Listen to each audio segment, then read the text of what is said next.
Tension के लिए यहाँ से मैं जो दो क्वेश्चन बनाया हूँ, ये जो दो क्वेश्चन है, इन दोनों क्वेश्चन का स्क्वायर करके मैं ऐड कर रहा हूँ। दोनों क्वेश्चन का स्क्वायर करके क्या कर रहा हूँ। हेलो चैंपियन, स्वागत है आपका मेरे YouTube channel science academy by Soni पर। आज है इलेक्ट्रिक चार्ज एंड फील्ड का लेक्चर नंबर 3, जिसमें हम लोग पढ़ने वाले हैं superposition principle, electric field lines और करेंगे कुछ न्यूमेरिकल्स। ठीक है, पहला टॉपिक है superposition principle. Superposition principle क्या होता है? अगर मैं एक चार्ज ले रहा हूँ Q1 और इसी रीजन में और भी चार्ज हैं Q2, Q3, Q4, एक और चार्ज ले लेते हैं यहाँ पर Q5, ठीक है ना। अगर इनके बीच मैं मान ले रहा हूँ कि F1 फोर्स लग रहा है, इनके बीच F2 फोर्स लग रहा है, इनके बीच F3 फोर्स लग रहा है और इनके बीच F4 फोर्स लग रहा है, तो जो Q1 पर नेट फोर्स होगा, Q1 पर जो नेट फोर्स होगा वेक्टर F इक्वल टू, वो सभी फोर्सेस के वेक्टर सम के बराबर होगा, सभी फोर्सेस के वेक्टर सम के बराबर होगा, यानी चारों के वेक्टर सम के बराबर होगा। ठीक है, लेकिन किसी दो चार्ज के बीच में जो लगने वाला फोर्स है, किसी भी दो, आप इसके बीच का ले लीजिए, इनके बीच का ले लीजिए, इनके बीच का ले लीजिए, किसी भी दो चार्जेस के बीच का जो फोर्स है वो अदर चार्ज की प्रेजेंस पे डिपेंड नहीं करता है। मीन्स अगर ये मानकर मैं चलूं कि इनके बीच में सपोज करिए फोर्स लग रहा है 10 न्यूटन का, इनके बीच में फोर्स लगा रहा है कितने न्यूटन का? 10 न्यूटन का। तो ये चार्ज रहें चाहे ना रहें, ये जो बाकी चार्ज हैं ये रहे चाहे ना रहे, इनके बीच जो फोर्स लग रहा है वो 10 न्यूटन यानी 10 न्यूटन ही लगेगा, 10 न्यूटन ही लगेगा। जैसे इसको मैं क्वेश्चन के फॉर्म में अरेंज बता देता हूँ आपको। सपोज करिए एक क्वेश्चन है कि दो चार्जेस हैं, ये रहा Q1 और ये रहा Q2, ठीक, कुछ डिस्टेंस पे रखे गए, इनके बीच में फोर्स लग रहा है 20 न्यूटन। कितना लग रहा है? 20 न्यूटन। अब एक तीसरा चार्ज भी यहाँ पर हम ला दे रहे हैं, सपोज कर इसके बीचों बीच भी ला दे रहे हैं Q3, ठीक है। मैं अलग से इसको दिखाता हूँ।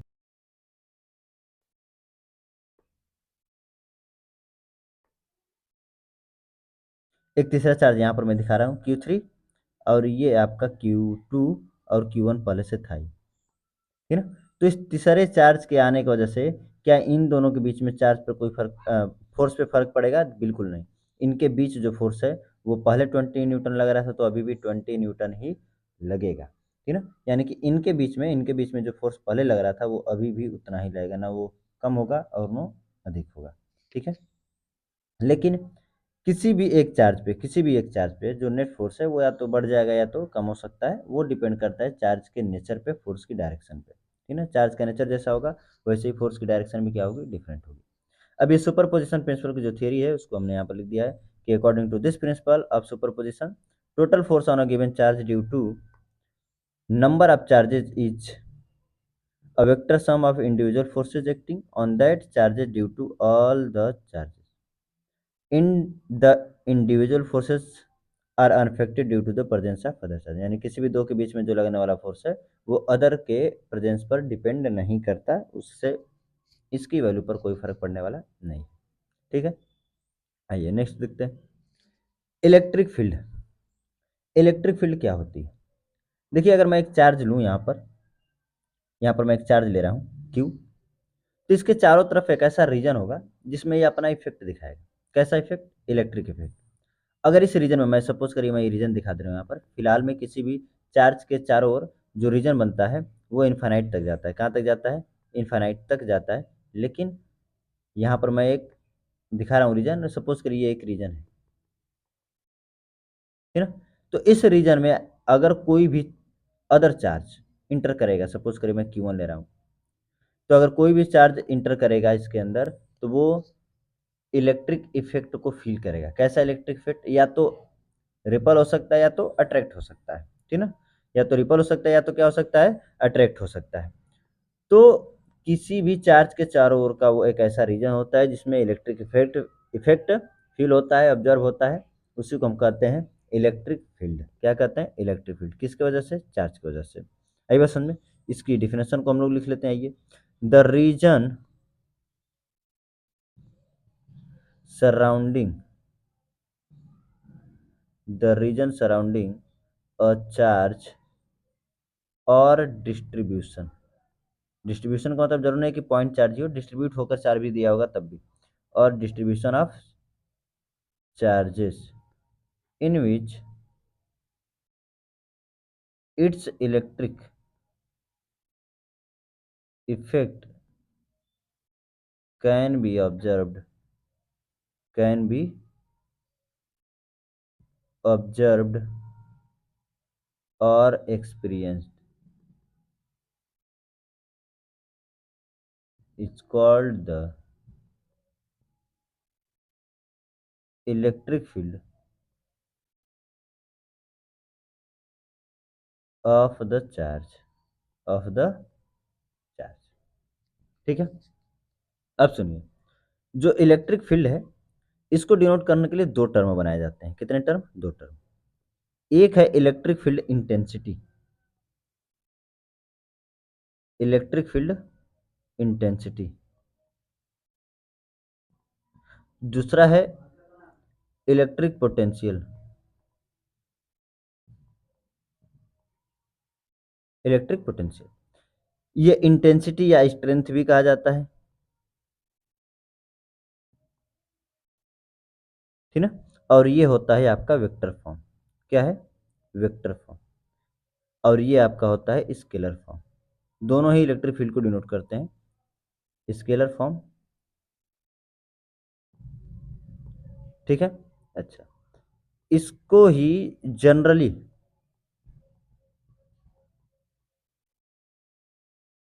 इसी को कहा जाता है इलेक्ट्रिक फील्ड।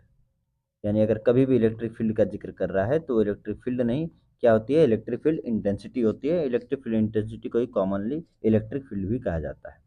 आई बात समझ में? तो इस चैप्टर में हम लोग इलेक्ट्रिक फील्ड इंटेंसिटी के बारे में पढ़ेंगे, जिसको हम लोग बार बार इलेक्ट्रिक फील्ड ही कहेंगे।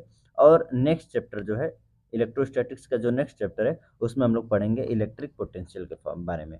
ठीक है, अब देखिए इसका फार्मूला, जो कि इलेक्ट्रिक फील्ड इंटेंसिटी है, इलेक्ट्रिक फील्ड इंटेंसिटी है, उसको डिफाइन कैसे करते हैं? फार्मूला होता है हमारे पास vector E equal to vector F upon Q not.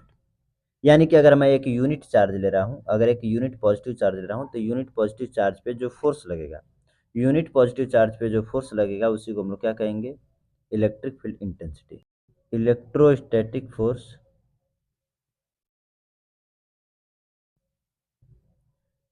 Per unit charge, per unit charge. ये चार्ज भी होगा कैसा? पॉजिटिव, ठीक है। यहाँ पर ये जो क्यू नॉट है ये टेस्ट चार्ज होता है, जो पॉजिटिव ही होता है। ये टेस्ट चार्ज होता है जो क्या होता है? पॉजिटिव, ठीक है। अच्छा, क्यू नॉट हमारा टेस्ट पॉजिटिव चार्ज है, यहाँ पर लिख भी लेते हैं, टेस्ट पॉजिटिव चार्ज है। क्यू नॉट क्या है? Test positive charge. डायरेक्शन, सबसे इंपॉर्टेंट चीज यहाँ पर है डायरेक्शन की, ठीक है ना। डायरेक्शन क्या होगी? डायरेक्शन क्या होगी? तो जो डायरेक्शन फोर्स की होगी वही डायरेक्शन क्या होगी? इलेक्ट्रिक फील्ड की। लेकिन फोर्स किस पर? पॉजिटिव चार्ज पे। फोर्स किस पर? पॉजिटिव चार्ज पे। यानी यहाँ पर लिखेंगे same as force on a positive charge. यानी क्या सिर्फ ये पॉजिटिव चार्ज की डायरेक्शन देगा? नहीं नहीं, नेगेटिव चार्ज पर भी देगा। लेकिन अगर मैं नेगेटिव चार्ज की बात करूं तो उसके अपोजिट डायरेक्शन में आएगी, जिसको मैं दिखा देता हूं। अगर सपोज करिए प्लस क्यू है, तो इस पर जो फोर्स की डायरेक्शन होगी, प्लस क्यू के कारण जो इलेक्ट्रिक फील्ड की डायरेक्शन होगी वो क्यू नॉट लेते हैं, उस पर लगने वाले फोर्स की डायरेक्शन में होगी। यानी कि इधर होगा एफ ई और इधर ही होगा आपकी ई की डायरेक्शन। लेकिन अगर यही माइनस क्यू होता, यही माइनस क्यू होता, तो इसी पर जो चार्ज है, इसी पर जो फोर्स है वो इधर की डायरेक्शन में लगेगा, तो इधर ही क्या होगी? इलेक्ट्रिक फील्ड की भी डायरेक्शन होगी। यही बात समझ में? यानी कि देखिए पॉजिटिव से दूर आ रहा है इलेक्ट्रिक फील्ड की डायरेक्शन और नेगेटिव की ओर आ रहा है। ये इसको भी हम लिख लेते हैं towards, sorry, beyond, beyond positive. किसकी वजह से? प्लस क्यू की वजह से। और टुवर्ड्स नेगेटिव, टुवर्ड्स नेगेटिव, ठीक है। ये दो लाइन आप याद रखिए कि बियॉन्ड पॉजिटिव, टुवर्ड्स नेगेटिव। किसकी डायरेक्शन है ये? ई की डायरेक्शन, यानी electric field intensity, electric field intensity की डायरेक्शन है beyond positive and towards negative, ठीक है ना, नेगेटिव यानी माइनस की ओर प्लस से दूर, माइनस की ओर प्लस से दूर, ठीक। अब एक पॉइंट चार्ज की वजह से कितना इलेक्ट्रिक फील्ड लगता है इसको हम जान लेते हैं। Electric field due to a point charge, electric field due to a point charge, तो इसका हम डेरिवेशन करते हैं। आइए, एक यहाँ पर मैं चार्ज ले रहा हूँ Q जो कि पॉइंट चार्ज है, R डिस्टेंस पर एक पॉइंट है P, इस पर हमें इलेक्ट्रिक फील्ड बताना है। क्या बताना है हमें? इलेक्ट्रिक फील्ड बताना है। तो इलेक्ट्रिक फील्ड यहाँ पर बताने के लिए हम यहाँ पर एक टेस्ट चार्ज लेंगे जिसको हम Q0 कहते हैं। इस पर निकालेंगे हम लोग फोर्स F की वैल्यू, क्योंकि जब फोर्स आ जाएगा तो आपके इलेक्ट्रिक फील्ड इंटेंसिटी भी आ जाएगी। तो फोर्स कितना होगा? 1/4 pi epsilon naught q naught by किसका स्क्वायर? आर का स्क्वायर, ये तो फोर्स रहा। और आप जानते हैं कि E इक्वल टू जो होता है वो F/Q0 होता है, यानी फोर्स अपॉन Q0। तो फोर्स की value 1/4 pi epsilon naught q naught by are square, और अपॉन में जो कि यहाँ पर Q0 पहले से है, Q0 से Q0 कैंसिल, तो ये आएगा 1/4 pi epsilon naught q by are square. ये आपका रहा फार्मूला, जिसको हम लोग लिख सकते हैं K/Q/R स्क्वायर, K/Q/R लिख सकते हैं। अच्छा, अगर मैं चार्ज को कांस्टेंट समझूं, चार्ज को अगर मैं कांस्टेंट समझूं तो इफ Q सेम रहेगा या कांस्टेंट रहेगा, तो आप देख रहे हैं कि इलेक्ट्रिक फील्ड और आर स्क्वायर के बीच में जो ग्राफ बनेगा वो कैसा बनेगा? मैं ग्राफ बनाता हूँ, आइए, ऐसा बनेगा ग्राफ, ठीक। ये किसके किसके बीच है? ई वर्सेस आर के बीच का, ठीक ना, रेक्टेंगुलर हाइपरबोला की तरह बनेगा ये। आइए इसके वेक्टर फॉर्म को भी देख लेते हैं। वेक्टर फॉर्म इसका कैसे लिखते हैं? जिस तरह से हमने कूलॉम्स लॉ का हमने वेक्टर फॉर्म लिखा था, उसी तरह से हम लोग लिखेंगे किसका? इसका भी vector form, vector form vector E equal to 1/4 pi epsilon naught q by are square. और आप जानते हैं कि आर स्क्वायर जब लग रहा था तो आर कैप आ रहा था, यूनिट वेक्टर आ रहा था, क्योंकि यूनिट वेक्टर डायरेक्शन के लिए ही यूज किया जाता है। अगर हम वेक्टर लगाएंगे तो 1/4 pi epsilon naught q by r का क्यूब यूज करेंगे, और यहाँ पर वेक्टर आर यूज किया जाएगा, ठीक ना। ये है आपका वेक्टर फॉर्म किसका? इलेक्ट्रिक फील्ड का। किसकी वजह से? पॉइंट चार्ज की वजह से। किसकी वजह से? पॉइंट चार्ज की वजह से, ठीक ना। आइए, अब इलेक्ट्रिक फील्ड हमने देख लिया, हमने सुपरपोजिशन लॉ देख लिया, तो कुछ क्वेश्चंस कर लेते हैं। वैसे भी कूलॉम्स लॉ पर कुछ न्यूमेरिकल्स बच गए थे हमारे, तो न्यूमेरिकल्स आइए देख लेते हैं, फिर आगे हम टॉपिक को देखते हैं। ये देखिए, पहला क्वेश्चन है, two identical point charges apply force F when they are at distance r. ठीक है, दो आइडेंटिकल पॉजिटिव चार्ज है, मैं लिखता हूँ आइडेंटिकल पॉजिटिव चार्ज, यानी कि अगर ये क्यू है,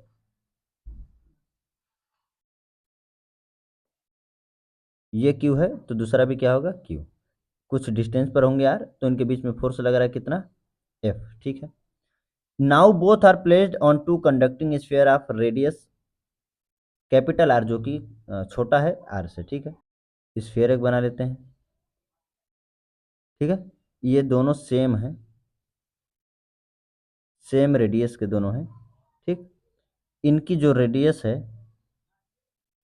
इनकी जो रेडियस है कैपिटल आर, वो छोटी है, किससे? स्मॉल आर से छोटी है, ठीक है ना, कुछ ऐसे। तो इनके बीच फोर्स लग रहा था एफ, अब इनको किसी स्फीयर पे डाल दिया गया, यही चार्जेस किस पे डाल दिए गए हैं? स्फीयर पे डाल दिए गए हैं। तो बोल रहा है कि are placed at the same distance r, ठीक है, अभी भी डिस्टेंस आर ही है, then the force F dash between them will be. तो देखो क्या है कि अगर मैं इस पर पॉजिटिव चार्ज दे रहा हूँ तो ये रिपल करेगा। अगर मैं यहाँ पर पॉजिटिव चार्ज दे रहा हूँ तो रिपल की वजह से ये चार्ज कुछ इधर जाके हो जाएगा, और यहाँ पर इधर। तो जो चार्ज यहाँ पर आर डिस्टेंस पे फील हो रहे थे, यहाँ पर देखिए आर डिस्टेंस पे जो चार्ज दिख रहे थे, उनकी इफेक्टिव लेंथ इस समय बढ़ गई है। उनकी इफेक्टिव लेंथ क्या हो गई? इस समय बढ़ गई, कुछ चार्ज दूर हो गए हैं, आर से भी कुछ चार्ज क्या हो गए हैं? दूर हो गए। तो जब चार्जेस के बीच की डिस्टेंस बढ़ती है तो जो नया फोर्स लगेगा यहाँ पर वो कम यानी छोटा लगेगा, किससे? एफ से, क्योंकि जब चार्जेस के बीच की डिस्टेंस बढ़ेगी तो फोर्स भी क्या होगा? कम होगा। अच्छा, ऐसा ही केस नेगेटिव चार्ज के लिए भी हम लोग देख लेते हैं कि यहाँ पर इस बार जो है वो नेगेटिव चार्ज हम लेते हैं, ठीक है। नेगेटिव चार्ज, सेम रेडियस है यहाँ पर भी, और जिस तरह से यहाँ पर पॉजिटिव चार्ज लिया गया था, यहाँ पर एक पॉजिटिव और दूसरा नेगेटिव चार्ज लिया जा रहा है। r डिस्टेंस पे रखे गए हैं, फोर्स लग रहा है F। इस बार जब चार्ज को रखा जाएगा तो अपोजिट नेचर का चार्ज होने की वजह से ये अट्रैक्ट करेंगे एक दूसरे को, यानी कि इनके बीच की जो इफेक्टिव डिस्टेंस है वो कम हो जाएगी। तो जो नया फोर्स है वो क्या होगा, ज़्यादा हो जाएगा किससे, पहले वाले फोर्स से। ठीक है ना, ये कॉन्सेप्ट बढ़िया था। आइए next question. Two identical spheres having positive charges are placed 3 meter apart and repel each other with a force of 8 into 10 to the power minus 3 Newton. Now the charges are connected by a metallic wire. They begin to repel each other with a force of 9 into 10 to the power minus 3 Newton. Find the initial charges on the sphere. ठीक है, initial charges मैं मान लेता हूँ कि जो initial charges है एक पर Q1 है और एक पर Q2 है, कुछ डिस्टेंस पर भी रखे गए, R इक्वल टू 3 मीटर। तो फोर्स लग रहा है इनके बीच में 8 इंटू 10⁻³ इक्वल टू, मैं फार्मूले पर डायरेक्ट कर रहा हूँ कि के Q1 Q2 बाई आर का स्क्वायर यानी 3 का स्क्वायर। मीटर में तो चेंज करने की भी जरूरत नहीं है। अब इनको किसी वायर से कनेक्ट कर दिया जा रहा है, Q1 और Q2 को कनेक्टेड है, कनेक्टेड थ्रू मेटालिक वायर। तो आप जानते हैं कि चार्जेस का रीडिस्ट्रीब्यूशन हो जाएगा, यानी कि Q1 से Q1 डैश हो जाएगा, Q2 से Q2 डैश में मान लेता हूँ। ठीक है ना, दोनों को डैश मान लेता हूँ क्योंकि चार्ज एक में से कम होगा और दूसरे में बढ़ेगा। तो जो नया फोर्स है वो भी अभी भी रिपल्सन ही है और वो है 9 इंटू 10⁻³ इक्वल टू के। यहाँ पर मैं Q1 Q2 जो है, इस बार Q1 जो Q1 डैश है वो Q2 डैश के बराबर होगा और मैं मान लेता हूँ कि वो Q के बराबर हो जाएगा। किसके बराबर हो जाएगा, Q के। लेकिन इस Q की वैल्यू कितनी होगी, तो दोनों चार्जेस पहले जितने थे उनके सम का आधा, उनके सम का आधा आधा, यानी कि के Q1 Q2 जब मैं करूँगा तो यहाँ पर Q1 प्लस Q2 के आधे का क्या कर दूंगा, स्क्वायर। ठीक ना, और बीच की डिस्टेंस अभी भी कितनी है, 3 का स्क्वायर है। ठीक है, दोनों फोर्सेस को हमने दिखा दिया। इसको अब आगे सॉल्व भी कर लेते हैं। आइए 8 इंटू 10⁻³ के की वैल्यू 9 इंटू 10⁻9, Q1 Q2 को रहने दीजिए और 3 का स्क्वायर हो जाएगा 9। ये 9 से 9 cancel out. 10 to the power जो +9 इधर दिखाई दे रही है, +9 दिखाई दे रहा है, इसको मैं इधर लेकर जाऊंगा डायरेक्ट तो माइनस हो जाएगा। तो 8 इंटू 10⁻9 इधर आएगा तो -9 यानी -12 हो जाएगा। किसकी वैल्यू है, Q1 Q2 की। यहाँ पर देखिए, यहाँ पर भी के की जो वैल्यू है रख देते हैं 10⁻³ के की value 9 into 10⁻9, Q1 plus Q2 का होल स्क्वायर को रहने देते हैं। जो 2 का स्क्वायर 4 है वो नीचे आएगा और ये 3 का स्क्वायर क्या हो जाएगा, 9। ये 9 से 9 क्या हो गया, कैंसिल आउट हो गया। ये 4 इधर जाएगा तो 9 4 जा 36 और ये 10⁻+9 जो है इधर आएगा तो -9 होगा, वहाँ पर भी क्या आ जाएगा, -12। और ये Q1 प्लस Q2 का होल स्क्वायर की वैल्यू आई। ठीक है, ये स्क्वायर इधर जाएगा तो रूट हो जाएगा। रूट होने की वजह से Q1 प्लस Q2 की जो वैल्यू आएगी वो 6 इंटू 10⁻6 आएगी। 6 इंटू 10⁻6।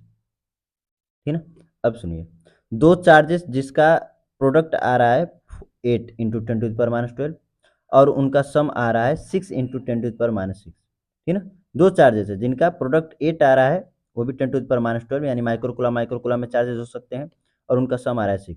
यानी मैं यहाँ पर लिखूँ तो ये 6 माइक्रोकुलाम है और यहाँ पर मैं लिखूँ Q1 Q2 की वैल्यू तो ये आ रहा है 8 माइक्रो।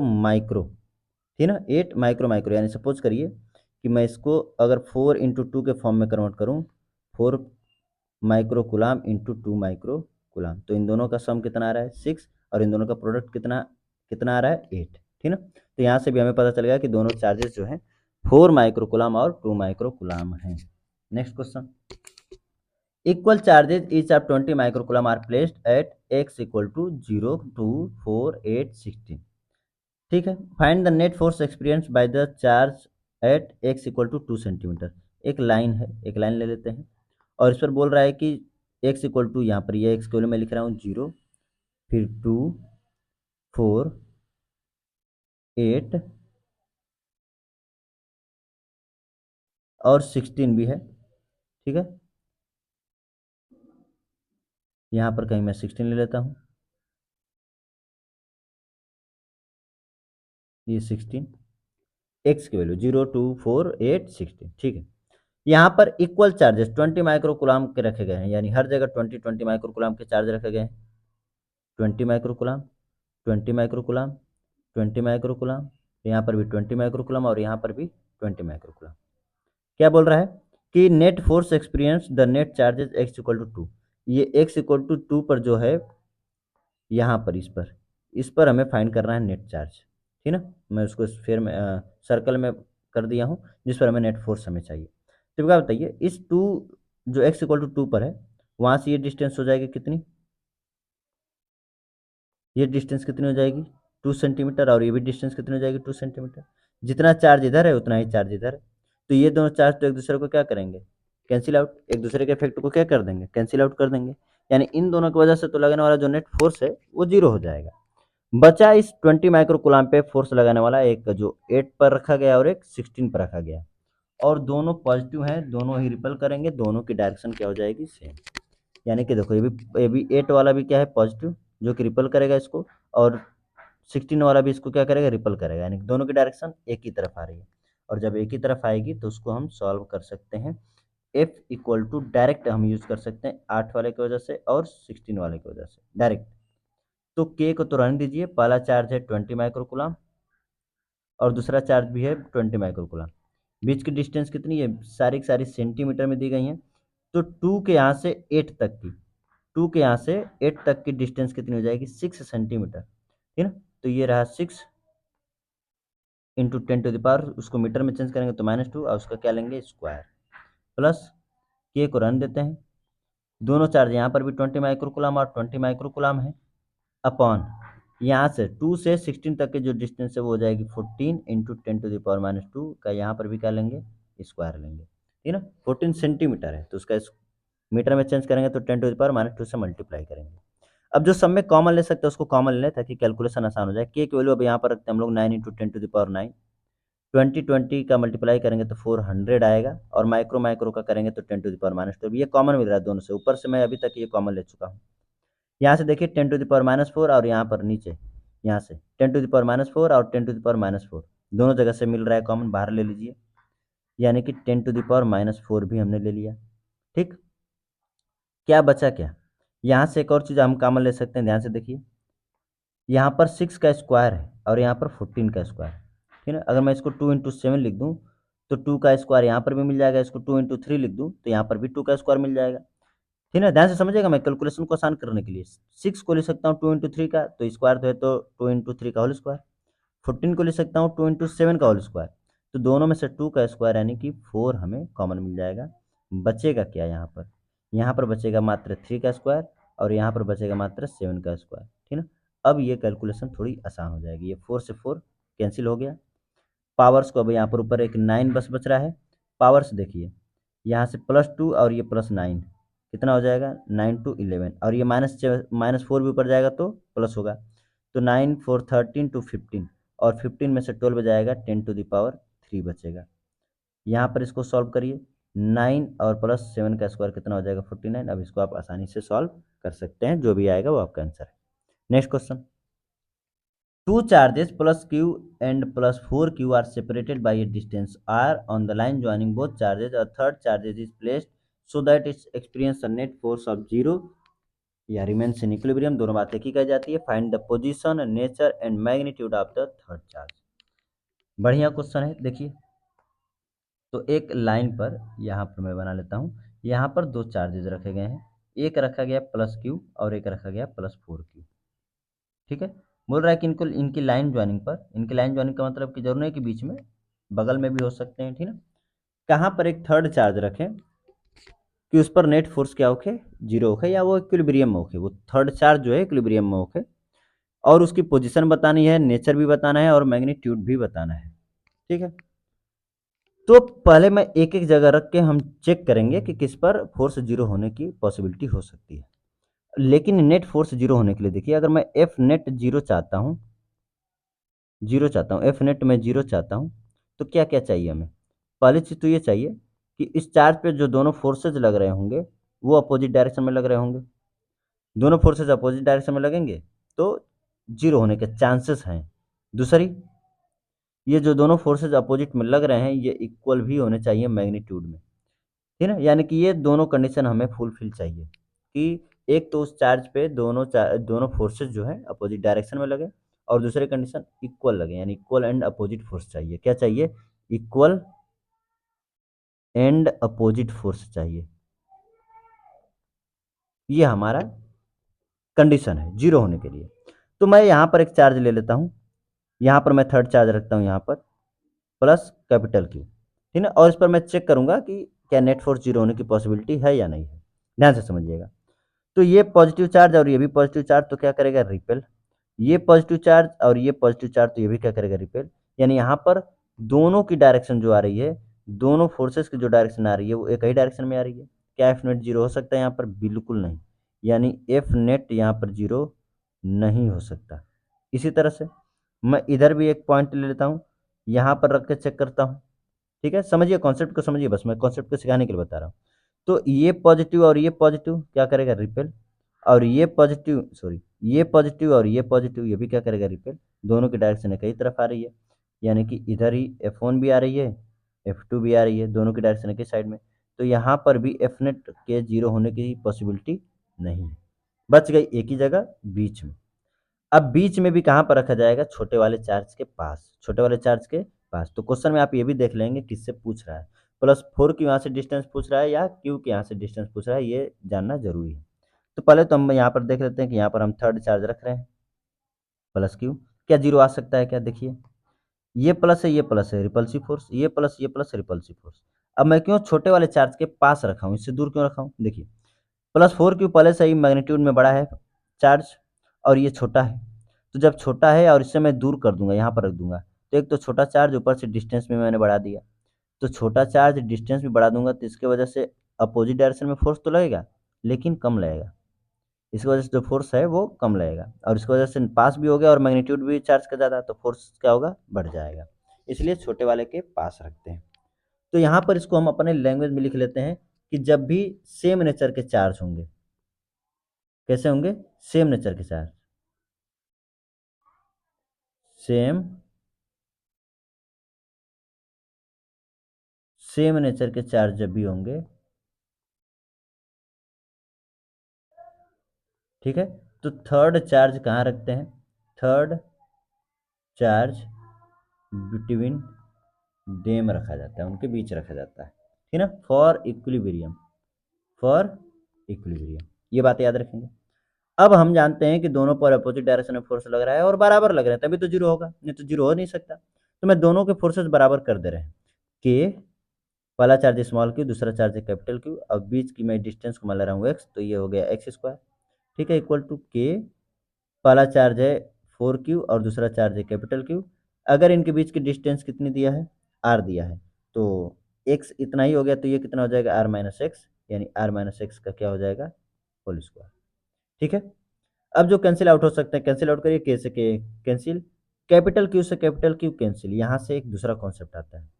देखिए, जो थर्ड चार्ज है उसका मैग्नीट्यूड कैंसिल आउट हो जा रहा है, यानी थर्ड चार्ज में कुछ भी रखूँ, 1 कूलम रखूंगा तब भी कैंसिल आउट होगा, माइक्रो कूलम रखूंगा तब भी कैंसिल आउट होगा, 100 कूलम रखूंगा तब भी कैंसिल आउट होगा। मतलब क्या थर्ड चार्ज के मैग्नीट्यूड पर क्या इक्विलिब्रियम की पोजीशन डिपेंड्स कर रही है? बिल्कुल नहीं। यानी कि थर्ड चार्ज का मैग्नीट्यूड कुछ भी होगा, नहीं फर्क पड़ता। अच्छा, नेचर, क्या नेचर पे फर्क पड़ रहा है? अगर नेचर में माइनस लेता तब भी कैंसिल आउट होता, प्लस लेता तब भी कैंसिल आउट होता, यानी कि उसके नेचर पे भी डिपेंड नहीं कर रहा है। ठीक है, ये बात याद रखिएगा। मैं अभी इसको लिखूंगा, ये स्मॉल क्यू से स्मॉल क्यू कैंसिल आउट हो जाएगा, बचेगा 1/x का होल स्क्वायर, और इधर से 4 है तो उसको हम 2/R-X का क्या लिख सकते हैं, होल स्क्वायर लिख सकते हैं। दोनों तरफ का स्क्वायर से स्क्वायर कैंसिल आउट हो जाएगा, तो बचेगा 1/x equal to 2/R-X। Cross multiply करिए तो R-X इक्वल टू 2x, तो क्या आएगा, 3x इक्वल टू R, तो x इक्वल टू R/3। ठीक है ना। अगर मैं यहीं पर चार्जेस को क्यू एन क्यू रख करके सॉल्व करता, तो यहाँ पर जो आर एक्स की जो वैल्यू आती वो R/√n, R/√n+1 आती। ठीक है ना। ये आप डायरेक्ट भी सॉल्व कर सकते हैं, R/√n+1। एन क्या है, कितने टाइम्स थर्ड चार्ज है, कितने टाइम्स, तो आर देखिए, आर तो है बीच की डिस्टेंस, √10 कितने टाइम्स है, 4 टाइम्स +1, तो √4 की वैल्यू कितनी हो जाएगी, 2, 2+1 यानी कितना, R/3। ठीक है, तो ये आप चाहें तो याद कर सकते हैं, डायरेक्ट इससे सॉल्व किया जा सकता है। यहाँ पर हम क्या जानेंगे कि जो इक्विलिब्रियम की पोजीशन है, यहाँ मैं लिख दे रहा हूँ, इक्विलिब्रियम की पोजीशन है, position of equilibrium, position of equilibrium does not depends on magnitude and nature of third charges, third charge, ठीक ना। इसको आप लिख सकते हैं। तो ये बढ़िया क्वेश्चन रहा। अच्छा, इसी का मैं अगला केस देख लेता हूँ कि जिस पर यहाँ पर देखिए दोनों के नेचर सेम थे, plus Q plus four Q, ठीक ना। लेकिन अब मैं एक माइनस क्यू और दूसरा प्लस फोर क्यू ले रहा है, यानी कि अपोजिट नेचर वाला ले रहा हूँ चार्ज, ठीक है। तो आइए उसको भी देख लेते हैं क्वेश्चन को। तो एक पर मैं रख दे रहा हूँ माइनस क्यू और एक पर रख दे रहा हूँ प्लस फोर क्यू। बीच की डिस्टेंस कितनी है, आर। थर्ड चार्ज कहाँ रखा जाएगा, इसके लिए फिर से हम चेक करेंगे पूरा। तो पिछले क्वेश्चन में जो थर्ड चार्ज है वो आया था बीच में, तो मैं इस बार पहले ही बीच में रख लेता हूँ, ठीक है। पहले ही बीच में मैं रख लेता हूँ। यहाँ पर मैं छोटे वाले के पास में एक थर्ड चार्ज रख लेता हूँ, प्लस फोर प्लस क्यू, ठीक है। अब इस पर हम चेक करेंगे क्या नेट चार्ज नेट फोर्स जो है जीरो हो सकता है कि नहीं।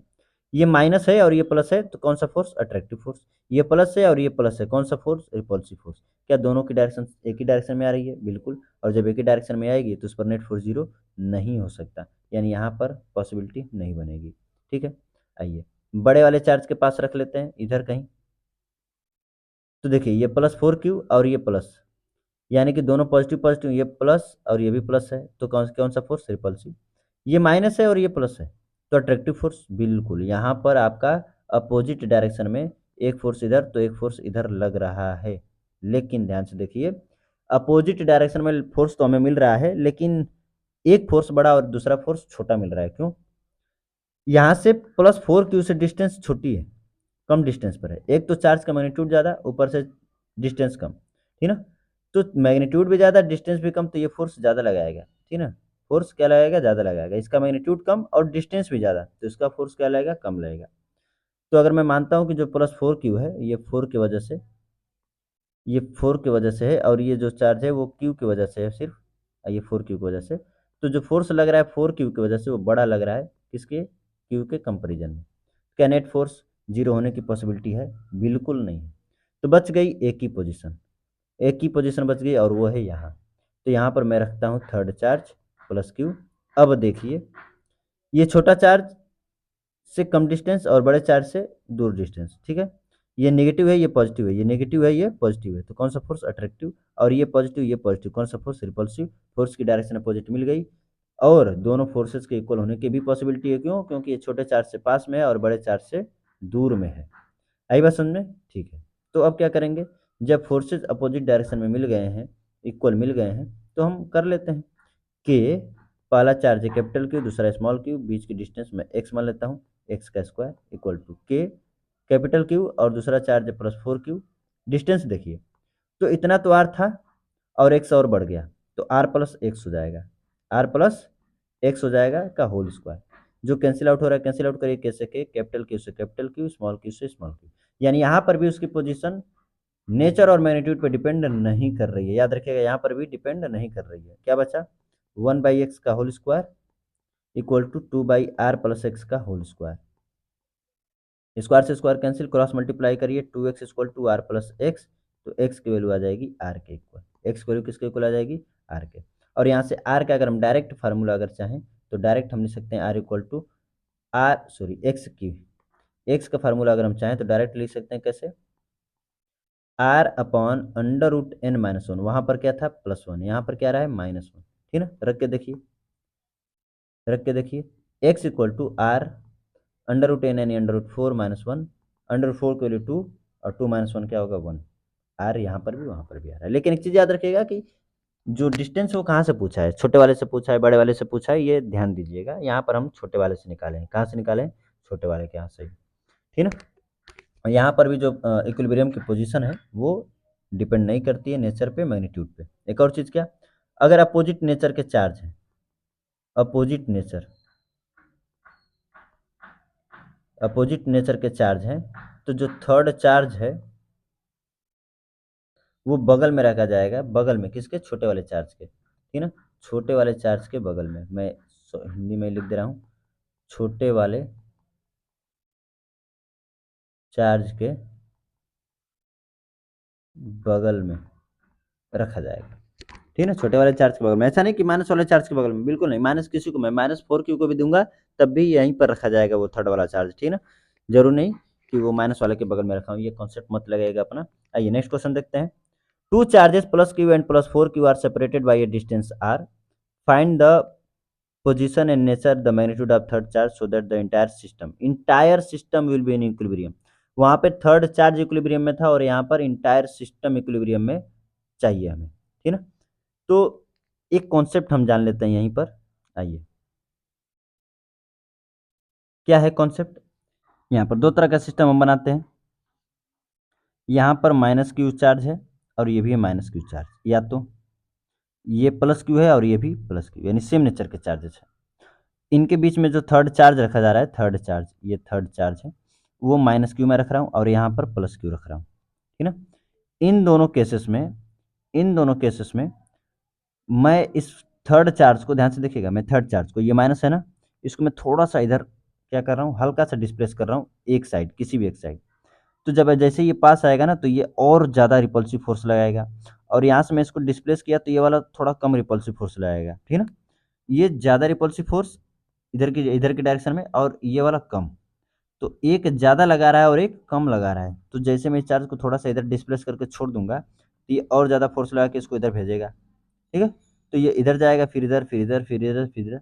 ये क्या करेगा, एसएचएम करेगा। क्या करेगा, एसएचएम करेगा, ठीक है। लेकिन एक चीज़ हमें समझ में आ रही है कि मैं इसको जैसे थोड़ा सा डिस्प्लेस कर रहा हूँ ना तो ये चार्ज वहाँ से हट नहीं रहा है, यानी उसकी पोजीशन चेंज नहीं हो रही है, इक्विलिब्रियम की पोजीशन चेंज नहीं हो रही है। दोबारा से वो एसएचएम करके अपने ओरिजिनल पोजीशन पर आ जाएगा जहाँ पर इक्विलिब्रियम में रहेगा। ठीक उसी तरह से रिपल्सिव फोर्स यहाँ से भी लगेगा। जैसे मैं इसको थोड़ा सा डिस्प्लेस इधर करूंगा तो इस पर फोर्स अपोजिट डायरेक्शन में लगेगा, ज़्यादा लगेगा, और दूसरे वाले से कम लगेगा। तो थोड़ा सा डिस्प्लेस करने पर ये इधर उधर एसएचएम कर करके अपने दोबारा से ओरिजिनल पोजीशन पर आ जाएगा जहाँ पर वो इक्विलिब्रियम में रहेगा। तो कहने का मतलब ये है कि जब अगर ऐसी कंडीशन रहेगी तो यहाँ पर जो क्यू है, क्यू थर्ड चार्ज है, वो एक्स एक्सिस में, यानी जिस एक्सिस में रखेंगे, जरूर नहीं कि मैं इसको एक्स मान रहा हूँ, ठीक है ना, ये एक्स एक्सिस मान रहा हूँ, ये भी एक्स एक्सिस मान रहा हूँ। तो जिस एक्सिस में रखे जाएंगे, एक्स में रखेंगे तो एक्स में, वाई में रखेंगे तो वाई में, जेड में रखेंगे तो जेड में। तो एक्स एक्सिस में ये स्टेबल होगा, ठीक है ना, स्टेबल इक्विलिब्रियम में होगा। लेकिन वाई या जेड एक्सिस में अगर इसकी बात करें तो ये अनस्टेबल इक्विलिब्रियम में होगा। इक्विलिब्रियम में तो है लेकिन अनस्टेबल, मतलब कि अगर मैं इसको थोड़ा सा भी, अब देखो मैं इसको अगर ऊपर नीचे डिस्प्लेस करूं, इसको मैं क्या करूं, ऊपर नीचे, या तो ऊपर या तो नीचे डिस्प्लेस करूंगा तो ये अनस्टेबल है, वो उसी साइड में भाग भी जाएगा, ठीक है ना। जिस साइड में हम डिस्प्लेस करेंगे उसी साइड में क्या होगा, ये भाग जाएगा, ठीक है ना। अच्छा, ये तो सेम नेचर का कॉन्सेप्ट रहा कि सेम नेचर के बीच में क्या है, स्टेबल फील कर रहा है अपने को, ठीक है। अगला देखिए, अगर मैं अपोजिट नेचर ले रहा हूं, यानी कि इस बार माइनस क्यू, इस बार माइनस क्यू और माइनस क्यू के बीच में हम पॉजिटिव ले ले रहा हूँ, और पॉजिटिव पॉजिटिव के बीच में नेगेटिव ले ले रहा हूँ, नेगेटिव ले ले रहा हूँ, ठीक है ना। तो यहाँ पर क्या है, ये मान लेते हैं एक्स एक्सिस में है, ये भी एक्स एक्सिस में है। तो यहाँ पर क्या होगा, जो थर्ड चार्ज है ना, यानी जो क्यू है, वो इस बार एक्स में क्या होगा, अनस्टेबल होगा। एक्स में क्या होगा, अनस्टेबल। आप डिस्प्लेस करके देख लीजिए, जिधर जिधर डिस्प्लेस करेंगे उधर ही भाग जाएगा ये, ठीक है ना। लेकिन जो बाकी दोनों बच गया, वाई या जेड, इसमें इस बार ये क्या होगा, स्टेबल इक्विलिब्रियम में होगा। तो ये मैं थर्ड चार्ज का इक्विलिब्रियम भी बता दिया, स्टेबल इक्विलिब्रियम और अनस्टेबल इक्विलिब्रियम। ये स्टेबल और अनस्टेबल इक्विलिब्रियम क्या होता है, ये भी हम थोड़ा सा आपको आइडिया दे देते हैं। सपोज करिए मैं यहाँ पर एक सिस्टम बना रहा हूँ कुछ ऐसा, ठीक है ना। यहाँ पर एक मैं रख रहा हूँ बॉल, इस बॉल को मैं डिस्प्लेस करके यहाँ पर भी अगर रख दूंगा तो ये कहीं जाने वाला नहीं है, ठीक है ना, यहीं पर रह जाएगा, जहाँ पर रखूंगा वहीं पर रह जाएगा। तो इसको बोलते हैं स्टेबल इक्विलिब्रियम। क्या बोलते हैं, स्टेबल इक्विलिब्रियम, ठीक। एक चार्ज को मैं रख रहा हूँ यहाँ पर, यहाँ पर, ठीक है ना। अगर मैं थोड़ा सा भी इधर उधर डिस्प्लेस किया, थोड़ा सा भी इधर उधर डिस्प्लेस किया तो ये इक्विलिब्रियम की ओर भागेगा जहाँ पर उसको इक्विलिब्रियम मिल जाएगा, ठीक। ये है आपका अनस्टेबल इक्विलिब्रियम। एक मिनट, ये स्टेबल नहीं, न्यूट्रल इक्विलिब्रियम कहा जाता है। क्या कहा जाता है, न्यूट्रल इक्विलिब्रियम, ठीक है ना। ये है न्यूट्रल, यानी कि उसके पोजीशन को कहीं पर भी रख दो वहीं पर पड़ा रहेगा। लेकिन अगर यहाँ पर बॉल है तो इसको इधर या इधर डिस्प्लेस करिए तो क्या होगा, भाग के वापस यहीं पर आएगा, क्योंकि यहाँ पर ये स्टेबल इक्विलिब्रियम में है, इसमें है स्टेबल इक्विलिब्रियम में। ठीक है, तो ये थोड़ा सा आइडिया हो गया न्यूट्रल, स्टेबल और अनस्टेबल इक्विलिब्रियम के बारे में। ठीक है, एक क्वेश्चन देख लेते हैं वो वाला कि दो चार्जेज हैं plus q and plus four q are separated by a distance r, find the position. तो यहाँ पर हम रखते हैं एक चार्ज है प्लस क्यू और एक चार्ज है प्लस फोर क्यू, बीच की डिस्टेंस है आर। कहाँ पर थर्ड चार्ज रखें? थर्ड चार्ज की पोजीशन हम डायरेक्ट निकाल कर देख चुके हैं, एक्स यहाँ से डिस्टेंस आ रही थी, ठीक ना, और बीच में आ रही थी। तो एक्स इक्वल टू क्या आ रहा था? R upon under root four plus one, यानी कि आर बाई थ्री। पोजिशन तो आ गई। यहाँ पर अब थर्ड चार्ज मैं रख रहा हूँ क्यू, मान लेते हैं क्या रख रहा हूँ? क्यू। तो ये पूरा सिस्टम हमें इक्विलिब्रियम में चाहिए, पूरा सिस्टम इक्विलिब्रियम में, यानी कि तीनों चार्जेस पे। पहले इसके पहले जो मैं क्वेश्चन कर रहा था उस पे कैपिटल क्यू पे नेट फोर्स जीरो हो रहा था, लेकिन अब जो क्वेश्चन है इसमें पूरा सिस्टम इक्विलिब्रियम है, मतलब कि हर एक चार्जेस पे नेट फोर्स क्या होना चाहिए? जीरो होना चाहिए। मतलब कि अगर इस क्यू पर, मैं यहाँ पर ये कैपिटल क्यू ले रहा हूँ, इस क्यू पर अगर फोर्स जीरो है, जो कि मैं लिखता हूँ के Q capital Q by x का स्क्वायर, इसकी वजह से इस पर फोर्स जितना भी लगेगा उतना ही फोर्स इसके और इसके बीच में, यानी कि इसके और इसके बीच में लगेगा, के small Q capital four Q. अब बीच की डिस्टेंस कितनी? Are square. बीच की डिस्टेंस कितनी है? R square. यानी कि जितना इन दोनों के बीच में फोर्स लगने वाला है इस बार, इन दोनों के बीच में या इन दोनों के बीच में, जितना इन दोनों के बीच में फोर्स लगेगा, सपोज करिए इन दोनों के मैं ले लेता हूँ, तो इनके इनके बीच में भी उतना ही फोर्स, जितना इन दोनों के बीच में लगेगा इनके इनके बीच में भी उतना ही फोर्स। ठीक है, ठीक। तो यहाँ से क्या कैंसिल आउट हो रहा है? के स्मॉल क्यू, ठीक है। यहाँ पर एक्स स्क्वायर है, यहाँ पर आर है, यहाँ से हमने एक्स की वैल्यू निकाली है, कैपिटल क्यू रन दीजिए, एक्स की वैल्यू आर का स्क्वायर और थ्री का स्क्वायर कहाँ जाएगा? ऊपर। और ये डिस्टेंस देखिए, ये है फोर क्यू बाई आर का स्क्वायर, ठीक ना। अच्छा, आर स्क्वायर से आर स्क्वायर कैंसिल, किसकी वैल्यू चाहिए आपको? कैपिटल क्यू की। तो capital q equal to four q by nine, four q by nine. अब सुनिए, अभी हमने चार्ज का मैग्नीट्यूड निकाला, नेचर नहीं। नेचर देख लेते हैं। अगर मैं इसके नेचर को पॉजिटिव ले रहा हूँ, क्या ले रहा हूँ? पॉजिटिव। अगर मैं पॉजिटिव ले रहा हूँ तो ये प्लस और ये प्लस कौन सा फोर्स? Repulsive force. ये प्लस कौन सा फोर्स? Repulsive force. जीरो हो सकता है, लेकिन अगर मैं इसको प्लस ले लिया तो अब इस पर किसी एक पर देखिए, ये प्लस रिपल्सिव और ये प्लस रिपल्सिव, यानी कि थर्ड चार्ज पे तो नेट फोर्स जीरो मिल रहा है पॉजिटिव लेने से, लेकिन बाकी जो दो चार्जेज हैं इस पर नेट फोर्स जीरो नहीं मिलेगा हमें। उसके लिए हमें इसका नेचर को अपोजिट लेना पड़ेगा, यानी माइनस। जैसे नेगेटिव लेंगे तो ये माइनस और ये प्लस अट्रैक्शन लगेगा, और ये प्लस रिपल्सन लगेगा। इस बार दोनों का फोर्स सेम हो सकता है। तो हमने कॉन्सेप्ट से जाना कि जो थर्ड चार्ज है वो अपोजिट नेचर का होगा। किस नेचर का होगा? अपोजिट। अब देखिए यहाँ पर हमने ना इनके बीच का फोर्स इक्वल किया था, इनके बीच का, इन दोनों के बीच का। अगर आपको लग रहा है कि नहीं, इन दोनों के बीच और इन दोनों के बीच फोर्स को इक्वल करके सॉल्व करिए, क्या आंसर वही आएगा? आप सॉल्व कर लीजिए खुद, यहाँ से भी आंसर सेम आएगा। मैं दिखा दे रहा हूँ, के फोर क्यू कैपिटल क्यू,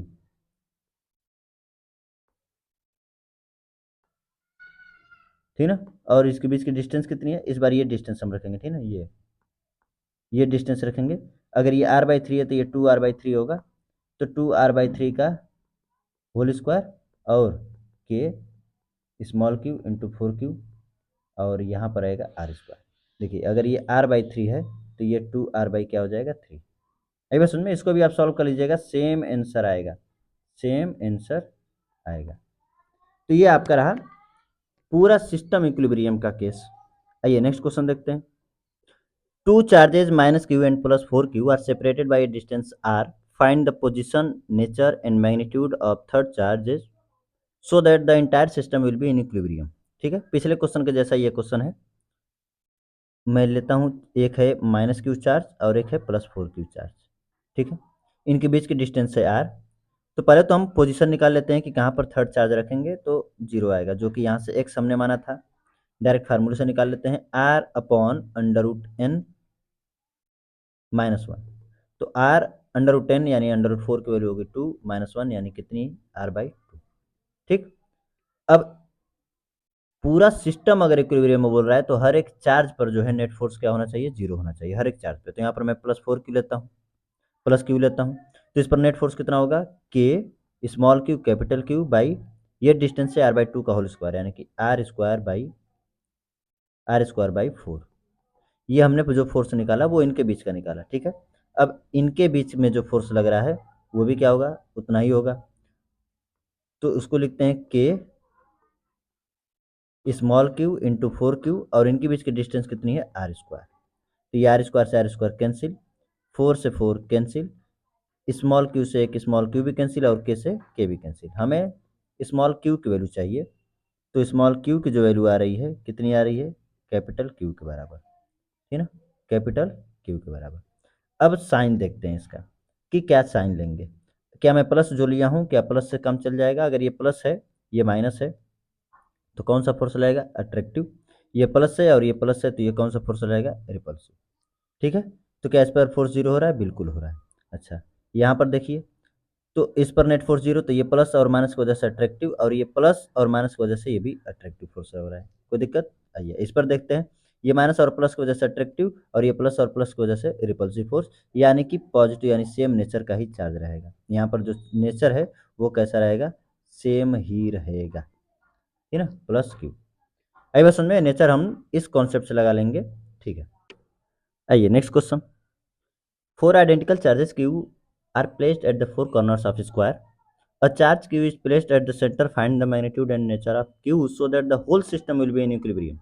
ठीक ना, तो पहले हम एक बना लेते हैं स्क्वायर। अब चार चार्जेस रख लेते हैं यहाँ पर, small Q small Q small Q small Q, और इसके सेंटर पे एक चार्ज जो है वो है प्लस क्यू। पूरा सिस्टम इक्विलिब्रियम में होने का मतलब है कि हर एक चार्जेस पे जो नेट फोर्स है वो क्या होना चाहिए, जीरो होना चाहिए। तो हम किसी एक पर नेट फोर्स को जीरो कर लेते हैं, सपोज करिए इस क्यू पर। इन तीन चार्जेस की वजह से ये और ये, इन तीन चार्जेस की वजह से इसका नेट फोर्स की डायरेक्शन आएगी इधर, क्योंकि देखिए ये plus plus repulsive plus plus repulsive और ये प्लस प्लस रिपल्सिव, तो इन तीनों का कंपोनेंट इधर निकल कर आएगा। ठीक है, आइए मैं इसको डायरेक्ट निकाल के भी दिखाता हूँ कितना आएगा। जो इस पर एफ नेट आने वाला है, यहाँ से देखिएगा, इधर की तरफ के क्यू स्क्वायर,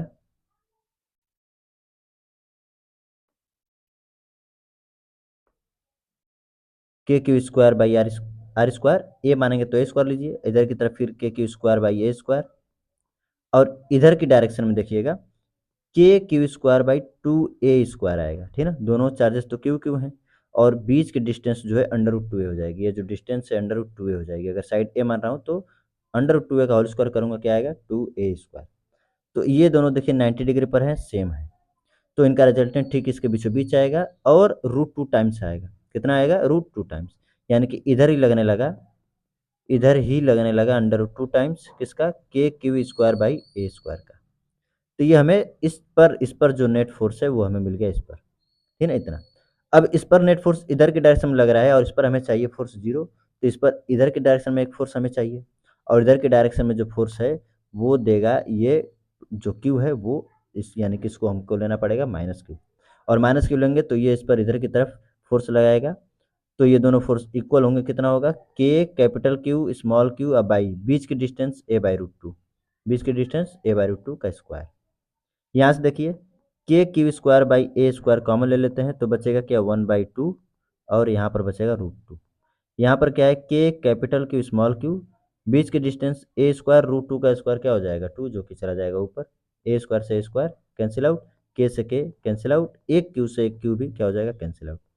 हमें क्यू कैपिटल क्यू की वैल्यू चाहिए, तो इस टू को अपॉन में लाइए, तो q by two, one by two plus root two, इसको आप सॉल्व भी कर सकते हैं, ठीक है ना, अंदर टू को भेज दीजिएगा, सॉल्व भी कर सकते हैं आगे। यही आपका आंसर है, और आप जानते हैं कि जो साइन है वो नेगेटिव साइन होगा बाकी के, क्योंकि होल सिस्टम इक्विलिब्रियम में हमें चाहिए। Next question, two identical charges plus q and plus q are separated by a distance r. Find the position, magnitude and nature of the third charge so that the whole system remains in equilibrium. ठीक है ना, इसको आप खुद से try करिएगा, जैसे कि हमने पीछे काफी होल सिस्टम इक्विलिब्रियम के हमने क्वेश्चंस कराए, इसको आप खुद से ट्राई करिएगा, ठीक है ना। आइए नेक्स्ट क्वेश्चन देखते हैं। Two small spheres m1 q1 m2 q2 are suspended from a common point by two insulating string of length l। ठीक है, यहाँ पर एक स्ट्रिंग हम बना लेते हैं, यहाँ से देखिए ये और ये, इस पर दो चार्जेस हैं, एक का मास m1 है और चार्ज q1 है, एक का मास m2 है और चार्ज q2 है। जो लेंथ है स्ट्रिंग की वो l है, ठीक है ना। मैं दोनों चार्जेस का जो साइन है वो सेम ले रहा हूँ, या तो दोनों प्लस है या तो दोनों माइनस है, तभी तो रिपल्सिव फोर्स लगेगा और ये कुछ एंगल पर जाएंगे। ये मान लेते हैं जो एंगल है थीटा 1, ये है थीटा 2।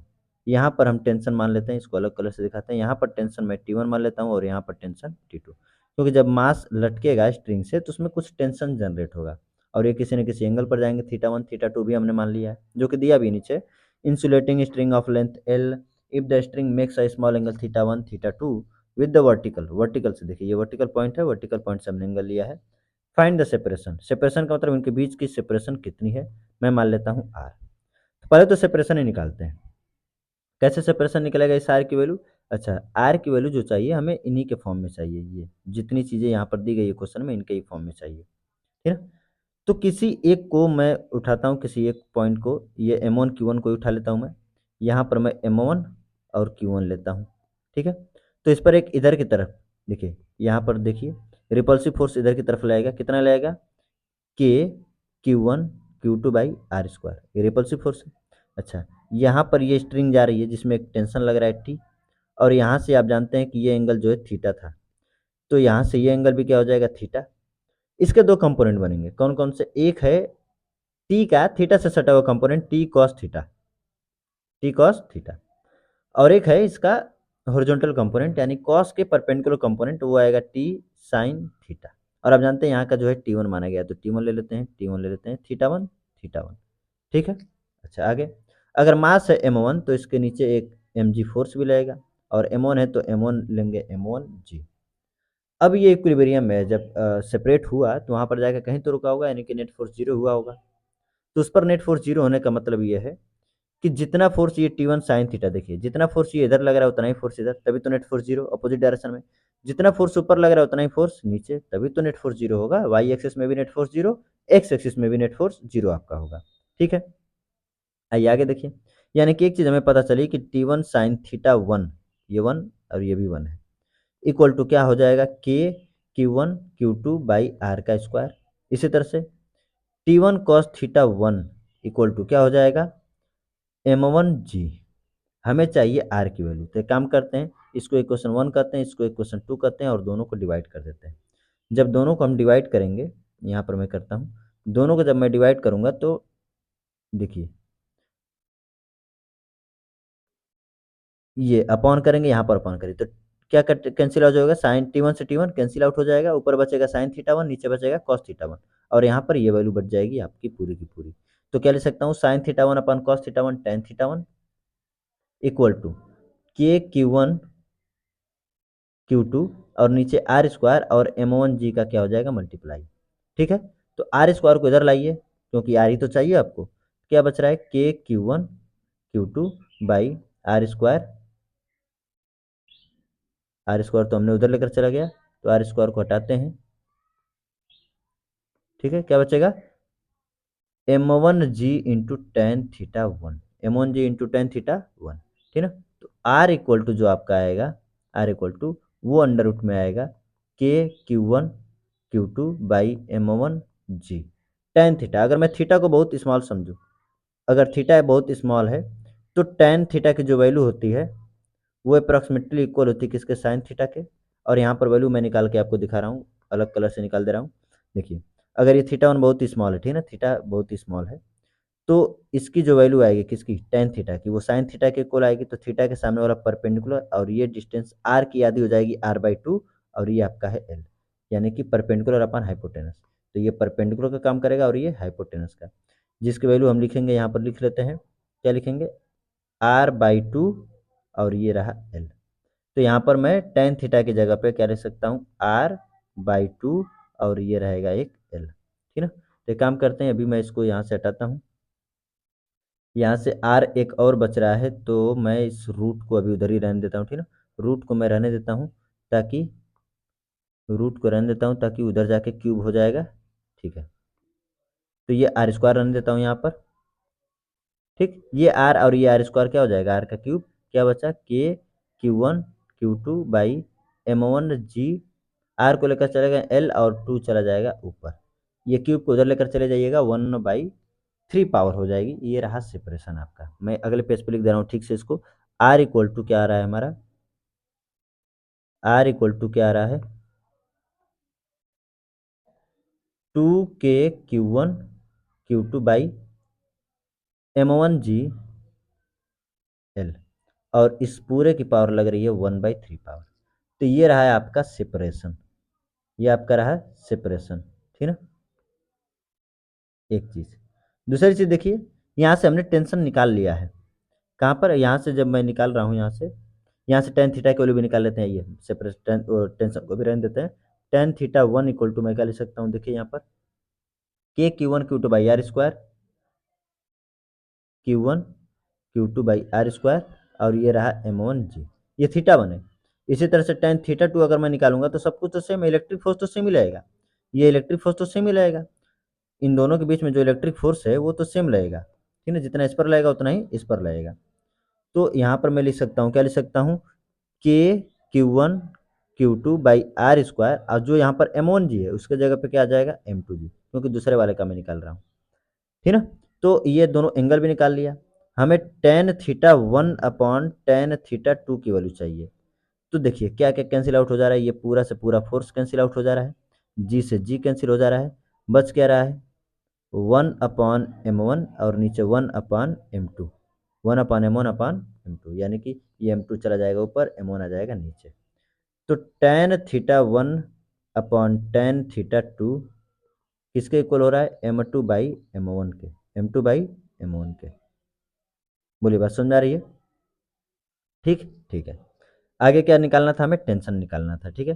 टेंशन के लिए देखिए यहाँ पर, टेंशन के लिए यहाँ से मैं जो दो इक्वेशन बनाया हूँ, ये जो दो इक्वेशन है, इन दोनों इक्वेशन का स्क्वायर करके मैं ऐड कर दे रहा हूँ, दोनों इक्वेशन का स्क्वायर करके क्या कर रहा हूँ, ऐड कर दे रहा हूँ, यानी कि इक्वेशन 1 का स्क्वायर प्लस इक्वेशन 2 का स्क्वायर को ऐड करिए।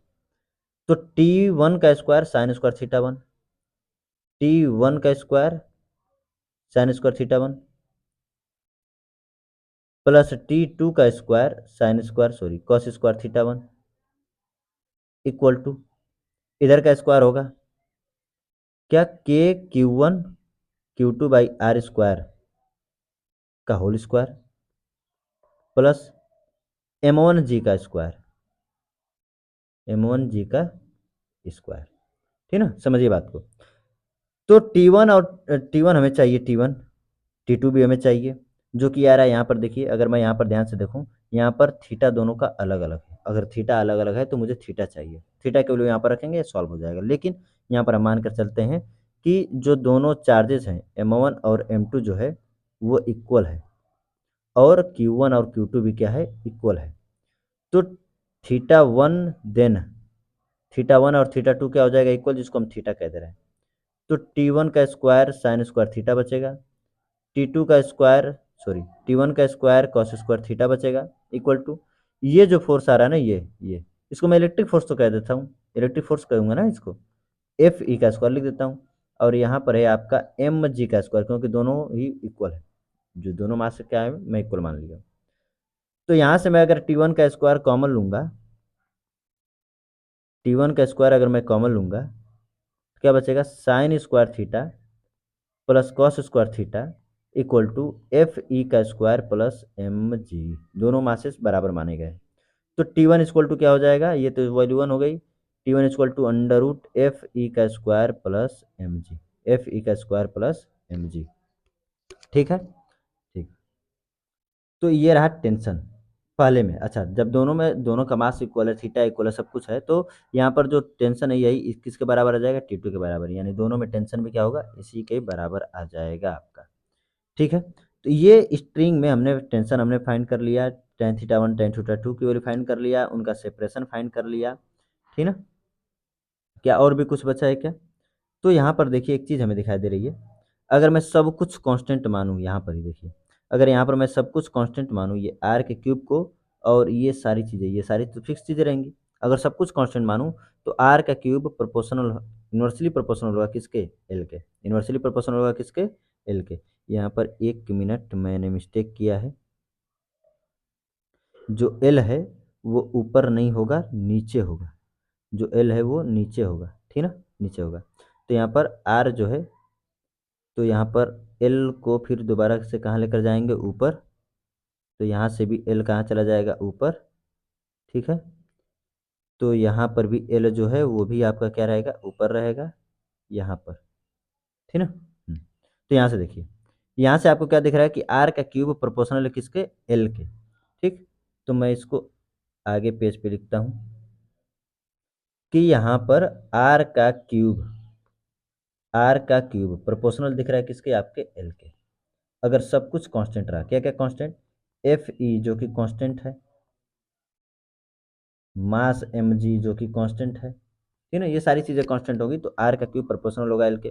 कैसा क्वेश्चन पूछता है, यहाँ से अगर मैं प्रोपोर्शनल का साइन हटाऊंगा तो R one upon R two का whole cube equal to L one upon L two लिख सकता हूँ। यानी कि वो क्वेश्चन पूछ सकता है सेपरेशन और लेंथ को लेकर के, कि पहले सेपरेशन इतना था, लेंथ इतना है, तो सेपरेशन इतना था। तो लेंथ, जैसे मैं क्वेश्चन बता रहा हूँ, देखिए सपोज करिए कि लेंथ है 10 सेंटीमीटर, ठीक ना। तो सेपरेशन आ रहा है, आर की जो वैल्यू आ रही है वो 2 सेंटीमीटर आ रही है। अगली बार बोलेगा कि अगर एल हो जाएगा आपका, ये एल वन है, ये आर वन है, एल हो जाएगा आपका 20 सेंटीमीटर, तो आर टू की वैल्यू क्या होगी, इस पर रख देंगे। आर वन है आपका 2, आर टू हमसे पूछा है क्यूब, ये है 10, और एल टू कितना है 20, जीरो से जीरो कैंसिल हो गया, तो 2/R2 इक्वल टू 1/2 हो जाएगा, और यहाँ पर क्या है क्यूब, ठीक ना। तो ये क्यूब इधर जाएगा तो 1/√2, यहाँ से आप R2 की वैल्यू निकाल सकते हैं, जो भी आएगा आपकी क्या हो जाएगी, R2 की वैल्यू हो जाएगी, ठीक ना। आइए नेक्स्ट क्वेश्चन देखते हैं। An electric field of 10 to the power 5 Newton per coulomb points due to west at a certain spot. What are the magnitude and direction of the force that acts on a charge of +2 microcoulomb and -5 microcoulomb? पहली बात कि east west की जो direction उसको मैं दिखा देता हूँ आपको। जो ये डायरेक्शन है वो कुछ ऐसी होती हैं, ठीक है। अगर मैं इसको ईस्ट कह रहा हूँ तो ये आपका वेस्ट, ये नॉर्थ, और ये साउथ। नॉर्थ हमेशा ऊपर की तरफ होता है। तो जो 10⁵ न्यूटन पर कूलम लग रहा है वो वेस्ट की तरफ लग रहा है, यानी कि इधर की तरफ 10⁵ न्यूटन पर कूलम लग रहा है। अब +2 माइक्रो कूलम पर जो फोर्स है कहाँ लगेगा, यहीं पर मैं +2 माइक्रो कूलम रख दूं, प्लस में रख रहा हूँ, तो इस पर फोर्स कहाँ लगेगा, वेस्ट में ही। यानी फोर्स क्या होगा, F equal to q e, और पॉजिटिव चार्ज पर ई की डायरेक्शन में ही फोर्स लगता है, पॉजिटिव चार्ज पर ई की डायरेक्शन में ही फोर्स लगता है, नेगेटिव चार्ज पर ई की अपोजिट डायरेक्शन में फोर्स लगता है। तो F equal to q e, जो कि 2 × 10⁻⁻6, और ई की वैल्यू है 10⁵, यानी कि 2 × 10⁻⁻1, जो कि आएगा 0.2 न्यूटन, और आएगा वेस्ट में ही, इधर आएगा वेस्ट में ही। लेकिन इसी रीजन में अगर -5 माइक्रो कूलम रख दे रहा हूँ, यानी कि इधर ही है ई की वैल्यू 10⁵ न्यूटन पर कूलम, और इस बार है -5 माइक्रो कूलम, माइनस में है। तो इस बार जो फोर्स लगेगा वो वेस्ट नहीं बल्कि अपोजिट डायरेक्शन ईस्ट में लगेगा, यानी फोर्स का जो होगा वो 5 माइक्रो कूलम, यानी 5 × 10⁻⁻6, ई की वैल्यू 10⁵, यानी आएगा 0.5। लेकिन इस बार ये जो फोर्स है वो ईस्ट डायरेक्शन में लगेगा, अपोजिट डायरेक्शन में, ठीक ना। Next question. Three charges are arranged at the corner of an equilateral triangle ABC of side length 10 cm as shown in the figure. Find the net electric field at vertices C. C पर हमें net electric field बताना है, ठीक है। तो C पर net electric field देखिए, ये प्लस है और ये यहाँ पर पॉइंट है, यहाँ पर ये भी क्या है, प्लस ही है, ठीक है ना। ये भी +1 माइक्रो कूलम ही है, ठीक है ना। मैं इसको लिख देता हूँ 1 माइक्रो कूलम है। तो प्लस से दूर बीच का एंगल कितना, 60 डिग्री, ठीक है। दोनों प्लस प्लस चार्ज हैं तो बीच का एंगल कितना हो जाएगा, 60 डिग्री। दोनों की वैल्यू पहले हम निकालते हैं। एंगल हमने देख लिया कि 60 डिग्री है, वैल्यू निकालते हैं। तो मैं ए की वजह से पहले निकाल रहा हूँ, ये ए है, ये बी है, और यहाँ पर ये सी है। तो ए की वजह से निकालता हूँ पहले मैं, क्या हो जाएगा, के जिसकी वैल्यू है 9 × 10⁻9, चार्ज कितना है 1 माइक्रो कूलम, यानी 10⁻6। बीच की डिस्टेंस है, यहाँ पर देखिए बीच की डिस्टेंस है 10 सेंटीमीटर, यानी कि उसको मीटर में चेंज करेंगे तो 10⁻1 आएगा, उसका स्क्वायर लिख देंगे। मीटर में चेंज करने के लिए आप जानते हैं 10⁻2 से मल्टीप्लाई करते हैं, यानी 10⁻1 बचा मीटर, इसका स्क्वायर कर देंगे। तो 9 इंटू यहाँ से बचेगा 10⁻3, और ये -2 ऊपर जाएगा तो +2, यानी 9 × 10⁵ न्यूटन पर कूलम। ये ए की वजह से आया है, किधर आया, दूर इधर। अच्छा, बी की वजह से 9 × 10⁻9 को रहने देंगे। बी का जो चार्ज है 2 माइक्रो कूलम, यानी 2 × 10⁻6, और डिस्टेंस तो अभी भी उतनी है 10⁻1 का स्क्वायर। तो ये 9 आ रहा था, तो ये चार्ज डबल होने की वजह से 18 हो जाएगा, 18 × 10⁵ न्यूटन पर कूलम। इनके बीच का एंगल कितना है, 60 डिग्री है। तो रिजल्टेंट देखिए, अगर मैं इसको एक्स मानूँ इसको x मान लेता हूँ, तो ये आपका हो जाएगा 2x, और इनके बीच का एंगल है 60 डिग्री। तो ई नेट जो आएगा ना, ई नेट जो आएगा, इसको मैं अलग कलर से लिखता हूँ, वो आएगा अंडर रूट एक्स का स्क्वायर प्लस 2x का square plus 2ab, 2 × x × 2x, और कॉस कितना 60 डिग्री। कॉस 60 डिग्री की वैल्यू कितनी होती है, हाफ। तो देखिए एक्स का स्क्वायर, और यहाँ से देखिए एक्स का स्क्वायर और ये 2x का होल स्क्वायर, 4x स्क्वायर, और ये एक्स स्क्वायर कितना आ जाएगा 5x स्क्वायर, 5x स्क्वायर। और यहाँ से हाफ से एक 2 कैंसिल हो जाएगा, यानी बचेगा 2x स्क्वायर ही बस, ठीक ना। 1/2 से एक 2 कैंसिल हो जाएगा। तो क्या आ रहा है 7x स्क्वायर, यानी अंडर रूट 7, और x की वैल्यू जो x आएगी, यहाँ पर x आएगी, तो अंडर रूट 7 x की वैल्यू हमने यहाँ से रख देनी है 9 × 10⁵ न्यूटन पर कूलम। ये आपका रहा नेट इलेक्ट्रिक फील्ड, ठीक है। डायरेक्शन अगर आप निकालना चाहते हैं तो फार्मूले पर रख सकते हैं, वेक्टर में आपको सिखा दिया गया है। Charges plus Q minus Q plus Q are placed at the 3 vertices C B A, यही वो ए बी सी पर रखे गए हैं। Equilateral triangle of side A respectively, find the net force acting on the Q placed at the centroid O. यहाँ पर centroid ओ पर charge रखा गया है, उस पर हमें बताना है नेट फोर्स, ठीक ना। तो पहले तो हम डायरेक्शन देख लेते हैं, डायरेक्शन देख लेते हैं पहले ही, आइए। तो यहाँ पर यह सेंट्रॉइड है, ये प्लस चार्ज है, पॉजिटिव चार्ज है, ठीक है, और यहाँ पर ये भी पॉजिटिव। तो पॉजिटिव पॉजिटिव की वजह से रिपल्सिव फोर्स यानी इधर की तरफ डायरेक्शन आएगी, यानी कि इधर की तरफ डायरेक्शन आएगी। ये है एफ ए लिखता हूँ मैं, ठीक है। अच्छा ये माइनस और ये प्लस, देखिए ये बी वाला माइनस और ये प्लस, तो अट्रैक्टिव फोर्स होगा, और अट्रैक्टिव फोर्स होगा तो इस पर फोर्स की डायरेक्शन होगी इधर की तरफ, एफ बी है ये। और यहाँ पर फिर से देखिए, यहाँ पर ये भी प्लस और ये भी प्लस, यानी इसका भी रिपल्सिव फोर्स होगा, यानी कि इसकी डायरेक्शन आएगी इधर की तरफ, ठीक ना। ये होगा आपका एफ सी, ठीक। एंगल देख लेते हैं। तो अगर एंगल की बात करें, हम एंगल की बात करें, देखिए इसको मिलाएंगे तो ये 90 डिग्री पर मिलेगा, ठीक ना।